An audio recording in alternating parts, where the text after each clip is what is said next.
Abonnez-vous sur votre chaîne YouTube DKR 221 et n'oubliez surtout pas de cliquer sur la cloche pour recevoir les notifications. DKR 221. C'était Pape Sané. Moustapha, merci encore une fois. Mais xam nga déjà ce débat sur cette charte. La charte de non-violence. Daf ñuy won que ce pays-là c'est une grosse farce.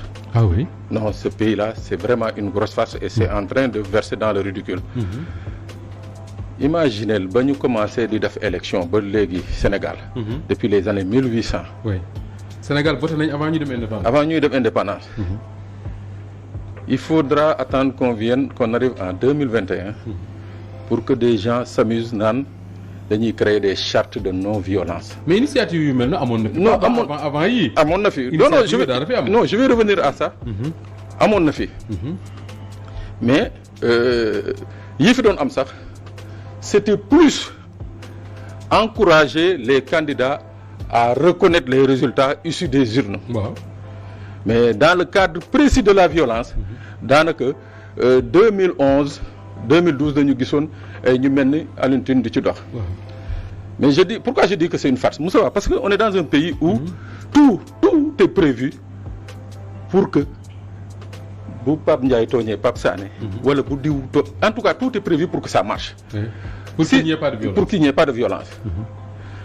Tey bu ñu demee ba lii am ay nit jógaat naan dañuy sol seen dàll pour woo de part et d'autre pour que violence bañ a am. Je dis encore on frise le ridicule parce que Moustapha ñii nii di wax nii on se rappelle ici au mois de mars c'est une date de référence pour tous les Sénégalais. Mois de mars bii coow li di am ba kii di sëñ Abdou Mbacké jóg dem seeti sëñ Mourtala wax ba sëñ Mountakha wax jàmm am dellu si de part et d'autre ku ci nekk ci kilifa yi ci kujje gi ak ci pouvoir ku ci nekk wax. Mais Moustapha ci diggante bi. évolution am na. mais bul fàtte ne mars également le cadre unitaire bi nga xam ne non ñu ngi ci woon. non ñu ngi ci woon. initiative bu sëñ Mountakha boobu ñoom bokkoon nañ ci. non d'accord naa ci déggoo mën na la. mais ci diggante bi laa lay wax. boo bëgg léegi lan ak lan moo fi xewul te dégguñu leen ci. Et puis le plus grave Moussa ci diggante boobu. rey nañ fi fukki nit ak ñeent fukki doomu Sénégal. ba dégg tey jii dégguñu leen ñu wax ci. ba tey ñoom ñii di wax ni kenn yeyul yàbb ci ne lii gis nañ fi fan yi passé un leader politique dem di uy ji tribunal ànd ak ay ñoñom ñu dóor leen gazé leen lacrymogène leen jàpp leen le même leader politique jóg fan yi naan day distribuer ay flyers ñu jàpp ko duma indiwaat téye ba tey jii dégguñu leen mais attends bu ñu ne tey jii dañuy woowee à la non-violence un opposant muy Ousmane Sonko wala keneen jóg ne du ko signer il est dans son droit parce que tamit on est dans un pays régi par des règles règles yooyu nag ñoom bu dee ku ci nekk ci ñoom ñii nga xam ne cadre unitaire boobu c'est vrai que donc Pape da nga doon xaar ci cadre unitaire bi peut-être ñu dénoncer le fait que ñu gazé ay leaders politiques yu doon dem di wuy mais c'est de la violence le fait que ñu empêché un maire dans sa commune mu dox ay doxam distribuer ay mais c'est de la violence ay flyers am j'allais dire distribuer violence am distribuer ay flyers am donc on les attendait sur ça avant ñuy woote leneen mais on les attendait sur ça fii nañu toog dégg fii des gens du pouvoir Yankhoba Diattara on peut le citer. Oui. taxaw fii ci télé bi wax lu ko neex woote même à la violence. Wow. Mais ba léegi cadre boobu dégguñu leen ñu wax ci. Non, il faut que ces gens essayent aussi de respecter autant les politiciens, les hommes politiques du pouvoir que les hommes politiques de l'opposition. Bu ñuy woote jàmm daal. Je crois que comme na nga ko waxee sànq. booy àtte xuloo da ngay dem jàpp loxo kii di dóore. waaw soog a commencé nag defal kële quoi. D'accord alors est-ce que coalition bi ngeen bokk charte yu mel ni intéressé na leen charte de non-violence. Non ñun au niveau de la coalition And Nawlé. Ce qui est important mooy def effectivement li nga xam ni moom la président santaane. président mooy kan Macky Sall. moom la santaane. wax ko Serigne. léegi ngeen ñëw de. même rek moom la ko non Serigne il l'a dit ouvertement. nee na bi ma waxtaanee ak président nangul na ma ko. ma génn mu ne ma effectivement def leen une campagne boo xam ni. bu leen ci nekk di xeex bu leen nekk di xuloo bu leen fi nekk di def des passes. kon kay yéen ak Macky Sall far Abdoulaye loolu la ñuy wax sax ba léegi déggoo xam nga maanaam yéen a Macky Sall far doo ko nangu rek. non nit ki conseiller la. nit ki conseiller la wala Pape Ndiaye laajal la ko neneen ba. non jarul loolu nit ki conseiller la ne la. nangul naa la ko. mais jarul xaste jarul kii. on s'inscrit effectivement même sans ça sax. même bu ko président s'entende on doit être dans un débat civilisé. Kaolack aujourd'hui a besoin effectivement de tous ses fils. pour ñu bañ a nekk fi di xeex di kii. et je peux vous garantir ça. tant que il y aura pas de provocation. dans ce sens au-delà de Kaolack tey pour yow lan mooy la solution pour que élection bañ a am violence. est-ce que c'est de signer une charte ne du ma def lii wala comme le dit Pape. tout est prévu pour que ku nekk respecté fi ñu la teg coow du am. Pape, on ne peut pas placer un policier derrière chaque Sénégalais. Mais on essaie de mettre dans la conscience de chaque Sénégalais un policier. Gis nga la violence est autre chose. C'est un état d'esprit d'abord. nit ñi dañoo war a mën a xam ni xeex xuloo saaga ça ne règle aucune chose. Déjà nous on a accusé un retard au niveau économique, au niveau politique, au niveau social.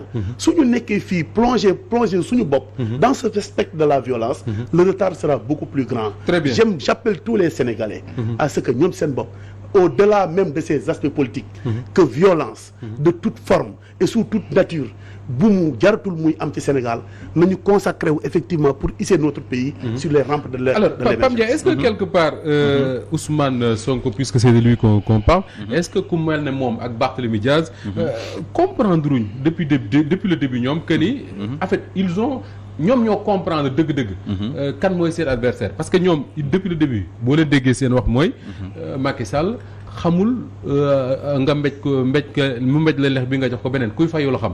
Alors est-ce que li mu wax bërki démb dimanche nekkul ci logique boobu rek que ni ñoom fi ñu nekkoon lañ nekk ba léegi seen curseur déplacé wuñ ko mooy ku leen xuri ñu matt la comme il dit ku damm seen ku leen matt ñu damm sa bëñ mu jeex tàkk ku leen ko xaw ma nuñ koy waxee ku leen ko ndëbin ñu xaw ma ko dagat xaw ma tumu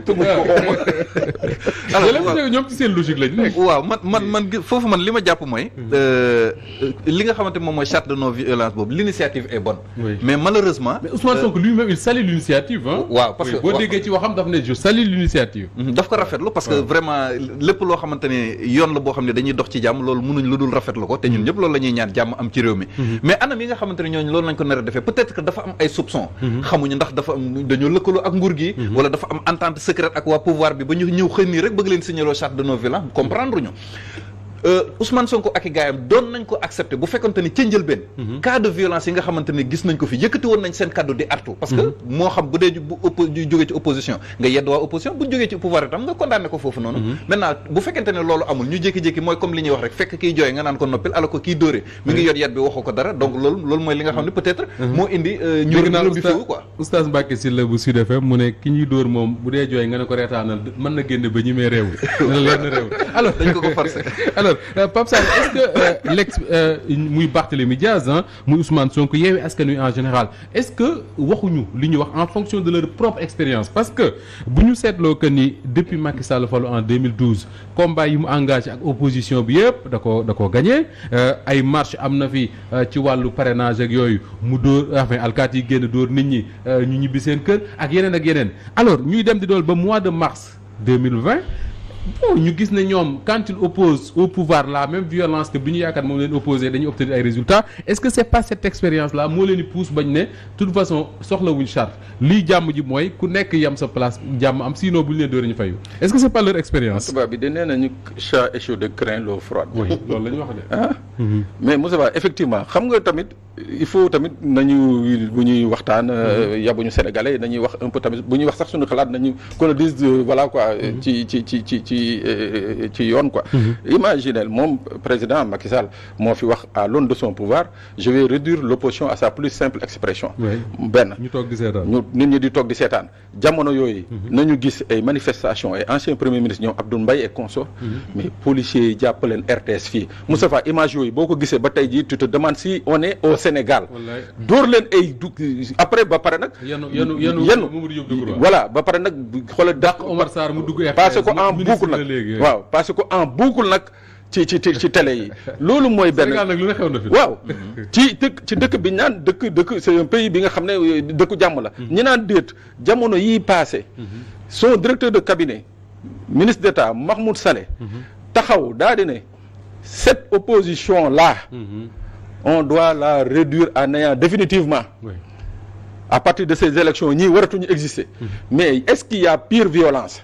C'est-à-dire moo lay wan ni que tey jii ñoom ci la ñu nekk jóguñu ci mooy que pour ñoom cette violence qu'elle soit physique ou qu'elle soit verbale, le pouvoir en a toujours usé. Sauf que au mois de mars, effectivement, on a eu ce qu'on appelle un cas non conforme. Mooy que on a vu de la résistance. Et cette résistance-là moo tax ba tey jii pouvoir bi ci décision yu muy jël yëpp da ci xawal layami tuuti. Donc aujourd'hui quelqu'un comme Barthélémy Diaz bi nga xam ne qui a été président du mouvement des jeunes socialistes et qui a vécu l'époque convergence socialiste. Oui. Non, des jeunes socialistes. Oui, je suis d'accord. dégg nga ku fekkee épopée jeunes socialistes da nga xam ne ku mel ni Khalifa Sall ak ku mel ni Barthélémy Diaz du ñu ay nit ñi nga xam ne mën nga leen xokk tiital. ku xam juste histoire jeunes socialistes. da nga xam loolu ñu ñëw mu am un autre opposant muy Ousmane Sonko qui a un discours aussi radical que bu Barthélémy Diaz et bi nga xam ne également un discours qui est épousé par la plupart de la jeunesse. Ça il faut aussi qu'on l'accepte. Cette jeunesse bi nga xam ne moo mayoon doole Macky Sall 2012 ba mu falu. C'est cette même jeunesse là qui se retrouve autour et derrière Ousmane Sonko. Mais maintenant qu'est-ce que le pouvoir peut faire su ma nee le pouvoir mooy Macky Sall ak ñi war a organiser élection yi yëpp dégg nañ discours ñii ñoom it ña nga taxaw fañ taxaw peut-être ñoom dinañ signer la charte de non-violence peut-être même des gens de Yewwi Askan Wi mën nañ signer parce que Ousmane Sonko waxul ne Yewwi Askan du ko signer dafa wax ne man du ma ko signer. C'est différent. Alors qu'est-ce que le pouvoir peut faire pour que justement ñi nga xam ne lépp ñu Sénégal yu bari ragal nañ ko mooy des élections disons violentes en janvier bañ a am ci réew mi. Moussa, c'est très simple.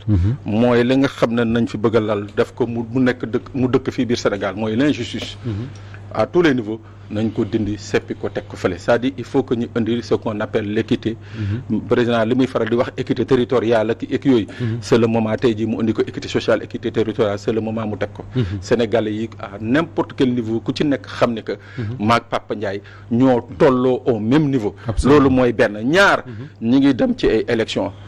tey leader yi coalition yi ku ci nekk ci ñoom tu as droit à un service de sécurité moom sa coalition ni ñuy assurer ñoom seen sécurité ñiy def ay meeting et convoi nañ ko assurer la sécurité de ces d'autres coalitions de l'opposition dana mën a indi jàmm beneen bi également seen nervis yooyu nga xam ne moom nañu yoree di ko lëmbee ci dëkk bi di dóor nit ñi ku waxul ñu dóor la nañ leen fare nañ leen arrêté ba pare nag en dernier lieu nag pour montrer aux Sénégalais que dëkk bi dëkk yoon la que amul ku ma ndey ak ku ma amul ndey mooy que ñii nga xam ne nañu reyoon mois de mars ak ñii leen doon dóor ak ñii leen rey nañu fexe ba yoon taxaw commencé def liggéeyam. alors yoon def liggéeyam dina ci bokk ñu taxaw ci bëgg-bëgg askan wi est-ce que yaakaaroo ne débat bi nga xam ne moom la ñu nekk fan yi violence ak non violence ak acteurs politiques yi est-ce que du tax ñu fàtte les priorités mooy par exemple dëkk bu toll ne bu mel ni Kaolack lii ak lii mooy ay priorité il faut que candidats yi nga xam ne ñoom ñoo fay présenté wu muy Fadel Barro Serigne Boub Ndiaye Rahma keneen ak keneen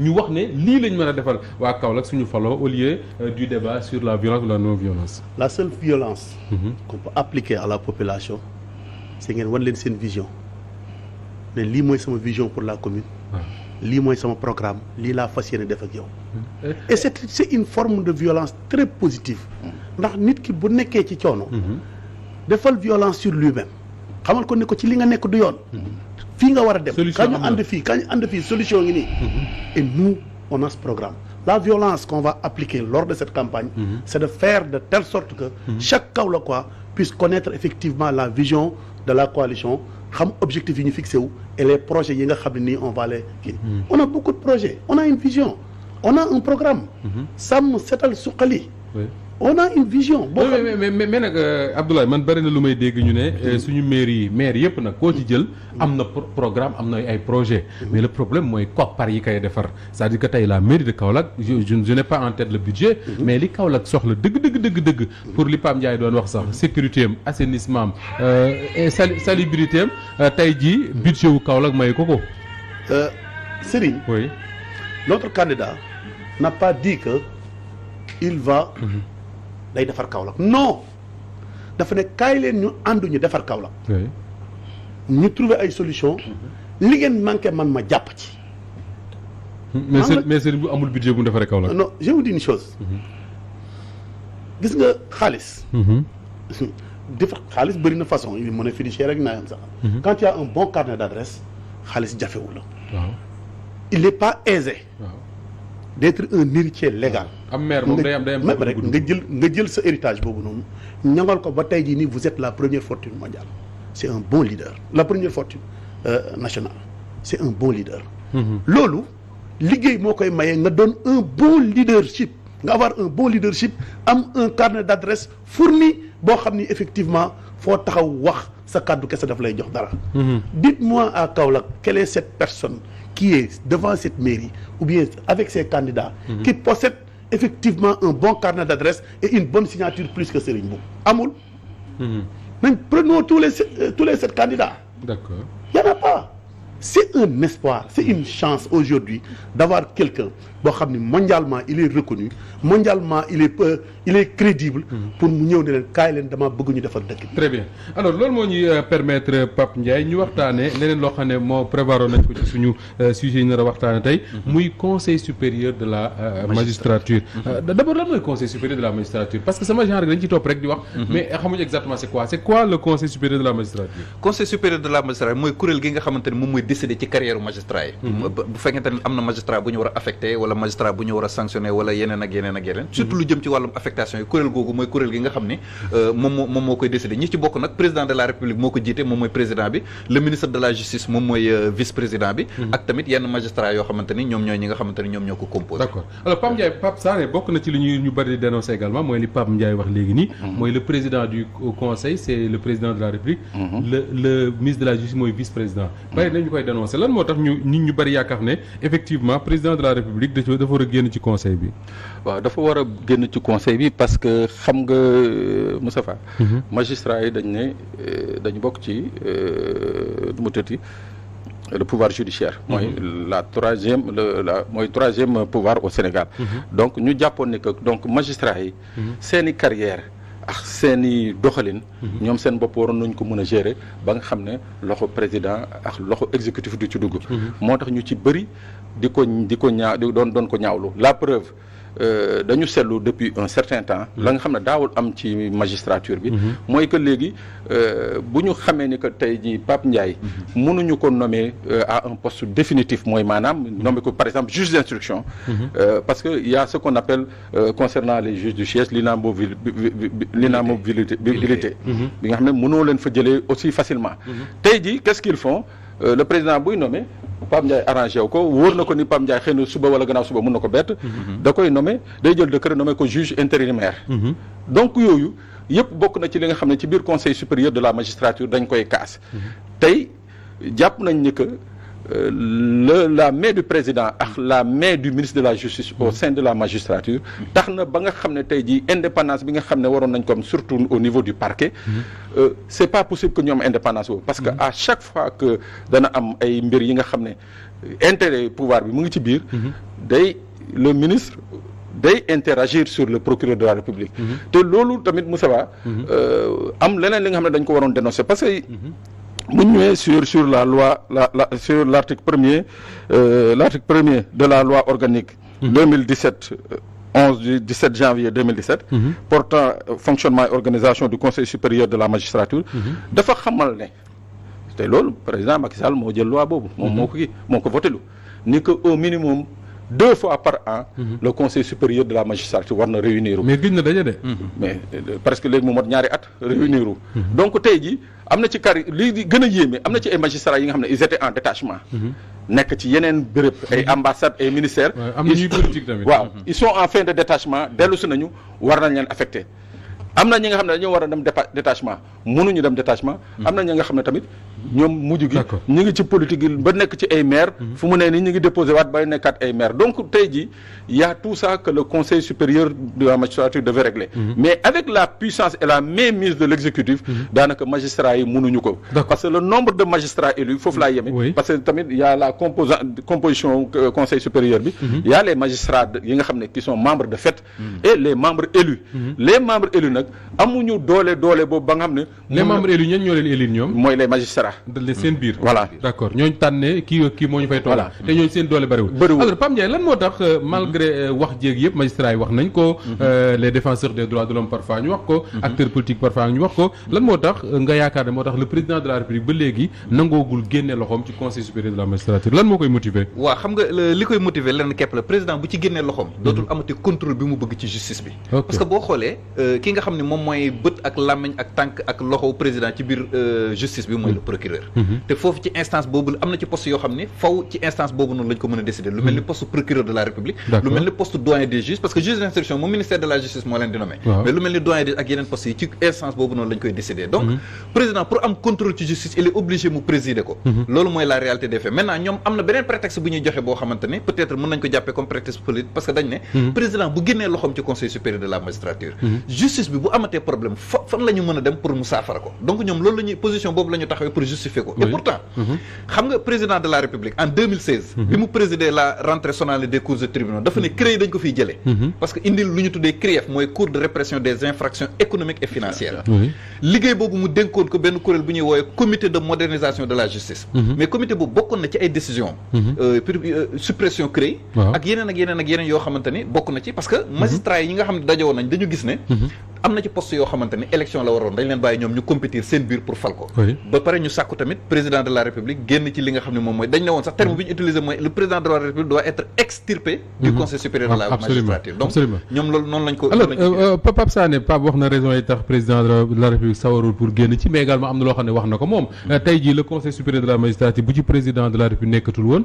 certainement le procureur de la République magistrat yi ñoo koy tànn seen biir te président wax na fii 31 décembre ne y a des Sénégalais yoo xam ne bu ñu amee dossier également quel que soit lu ñu mënti def mënoo bàyyi ñu leen yóbbu prison parce que boo leen yóbbu prison réew mi tàkk est-ce que du yu mel noonu moo tax mu ne du ci génne loxoom di tànn procureur boo xam ne su bëggee jàpp Pape Ndiaye mu ne ko noo bàyyil parce que boo jàppee Pape Ndiaye réew mi tàkk waaw bu doon yu mel noonu la rek Moussa les gens pourraient accepter mais dañu seetlu fii gis nañ fi ay dossiers yi nga xam ne cela coule de source que c'est des dossiers qui ont été téléguidés télécommandés ba cet aboutissement donc tey jii loolu yëpp moo tax les magistrats tamit ils ont ce besoin d'indépendance yàlla xam ne que parmi eux il y a des gens yi nga xam ne Moussa booy wax ak ñoom tu sens nettement que c'est ñii lii leen metti sax mënuñu la ko wax parce que rendre nee nañ déjà rendre une décision nu mu mettee nit nga war a taxaw yow la nga xam ne fekkee woo ko tiinu kii woo ñu ne la rendre ci décision mu d'abord loolu ni mu mettee ba pare nag ñu bëggul lay forcer di la rendre loo ay décisions yi nga xam ne ça va dans un sens ou dans un autre sens donc c'est extrêmement difficile mais bon léegi nag il y a une crainte bi nga xam ne mooy c'est la crainte justement qui a été la crainte du président Nicolas Sarkozy et qui est certainement la crainte du président Macky Sall mooy une république des juges mais képp ku ragal une république des juges mooy que xanaa da nga nekkul ci yoon d'accord est-ce que jàpp nga ne Sénégal suñu justice bi ni muy doxee est-ce que jàpp nga ne justice bu indépendante la wala mën nañu gën a ñoŋal mën nañu gën a baaxal Sénégal a une justice gis nga balaa nga xam ne Sénégal am na yoon nga tooñ waaw ku tooñ ku ne di nga xam ne Sénégal am na yoon mais yoon buy dal ci kaw nit maintenant aussi je crois bien que justice ñun ñëpp moo ñu may tey ñu toog fi aisément mën a wax je crois bien que ci justice on rend des jugements on rend des verdicts et que ce sont des hommes qui sont à la base de cette justice ñooy bind les textes ñooy bind lépp ñooy rendre la justice et toute œuvre n'est pas humaine maintenant addina nag amul fenn foo xam ne nii da ngay gis non suñu wax la Ablaye mooy l'influence de l'exécutif ak ñi naan pépp kale reefaan pépp dama koy dagg foofu ak DKR 221 ku bëgg am lu leer ak yu bees tàkk aboneel ci DKR 221 ma fekk la faak 221 dooleel la ko ci dama ne sama gaay yaa xam koor gi tabaski bi actualité ak yi xew ci jamono ñu koy nëbb maa koy génne teg ko ci table DKR 221 di ko tas benn par benn naan 1 boo ko boolee mu jox la 221 pare leen man waaju baax maa ngi foofu yéen célibataire tey ngeen dee marié yi am ngeen lu ma leen xamal xam ngeen li ma leen wax DKR 221 abonné